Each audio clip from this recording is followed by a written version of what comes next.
C'est bon? Ok. Alors, bonjour mes amis. Vraiment, je veux m'adresser particulièrement à tous les Africains qui sont en Europe. Alors, rester en Europe, ça ne veut pas dire que vous oubliez les réalités de l'Afrique. Est-ce que vous me voyez? C'est ça que les gens font chaque jour. Plus de 90% sont dans ce secteur-là. Ça, les maçons, les Zemijaman.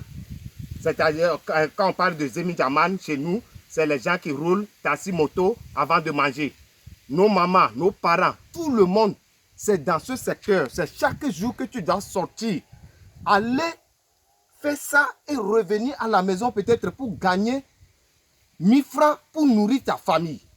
Si vous pensez que les mesures drastiques de l'Europe, c'est bon pour toute l'humanité pour pouvoir tuer coronavirus, vous devez penser 2 fois sur ce que vous envoyez sur les nets et ce que vous publiez et les décisions que vous demandez à nos États de prendre. Ces décisions-là ne sont pas des décisions pour les Africains. Alors, mes parents qui sont dans des villages, et c'est le moment même d'aller au champ cultiver, maintenant vous voulez arrêter. Disons que tout le monde doit appliquer les mêmes mesures que les Européens, les Chinois, ils ont pris pour pouvoir vaincre le coronavirus. Donc tout le monde doit être dans le même sens. Ce n'est pas normal. Le secteur tertiaire en Afrique, c'est ça qui prévaut sur tout. On ne connaît même pas combien nous sommes en Afrique. Ok. Et donc, s'il y a des mesures pour pouvoir lutter contre le coronavirus, vous devez réfléchir et faire des vidéos qui ont trait à la réalité de l'Afrique. Alors, fermer un marché en Afrique, c'est tuer toute la population. Ça, tout le monde va mourir plus que ce que le virus va faire.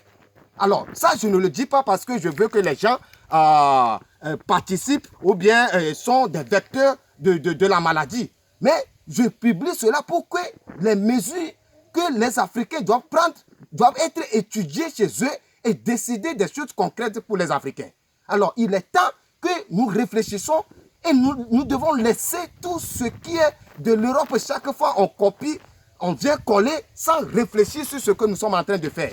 Alors là, vous pensez qu'on peut fermer les marchés en Afrique? Est-ce que les marchés en Afrique sont comme les marchés européens? Est-ce qu'il y a combien de supermarchés? Vous pensez que les maniocs, on va aller déterrer les maniocs pour venir mettre dans le frigo?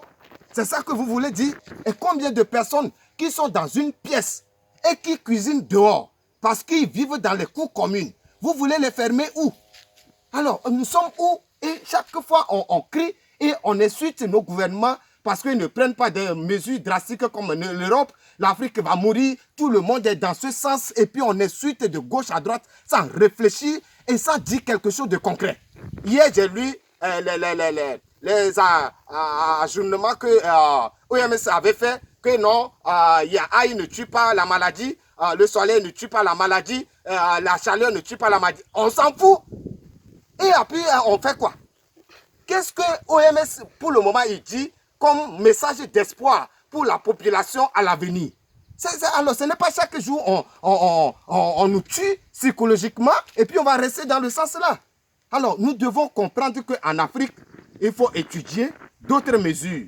Ce que nous pouvons faire pour qu'on ne va pas tuer ni la population, mais essayer de trouver des moyens pour contrecarrer la maladie. Mais on ne doit pas rester dans le même sens que tout le monde parce que l'Europe a fermé les frontières. Donc nous aussi en Afrique, on va fermer les frontières alors que nos maisons n'ont même pas de porte. Maintenant, on ferme la frontière pourquoi? Pour aller où? Dans des forêts? Même dans la forêt, il y a combien de personnes qui vont rester à 1 mètre de distance en restant dans la forêt? Alors soyons vraiment des gens concrets et réfléchissons surtout les Africains qui sont un peu partout et ils pensent que c'est fini parce qu'ils sont en Europe, en Asie, aux États-Unis. Donc les mesures là-bas, c'est ça qui convient pour tout le monde. Ce n'est pas la même chose chez nous ici en Afrique. On doit réfléchir sur ce que nous sommes en train de dire et ce qu'on doit faire. On ne peut pas fermer les marchés, on ne peut pas fermer les boutiques. Chez nous, ici, ça n'existe pas. On ne peut pas renvoyer les gens de rester à la maison parce que la population, ils mangent journalièrement. Donc, c'est ce qu'ils gagnent, c'est ça qu'ils mangent. Donc, il n'y a pas de gouvernement en Afrique qui va nous dire il connaît 100% le nombre de sa population et il va envoyer à manger à toutes ces populations-là. Ça n'existe pas. Donc, réfléchissons et communiquons vraiment des informations et des idées qui peuvent nous aider. Vous pensez que les gants coûtent combien? 1 euro en Europe, ça fait combien en Afrique? Vous pensez que c'est tout le monde qui a de moyens pour acheter de gants, de cache-nez et remplacer ça à chaque 1 heure de temps? En Afrique, on gagne combien par mois? Alors, je vous avertis de réfléchissez et trouvons des mesures concrètes pour pouvoir sensibiliser les gens afin que les gens ne tombent pas dans les chaos que les autres pays sont déjà. Je vous remercie.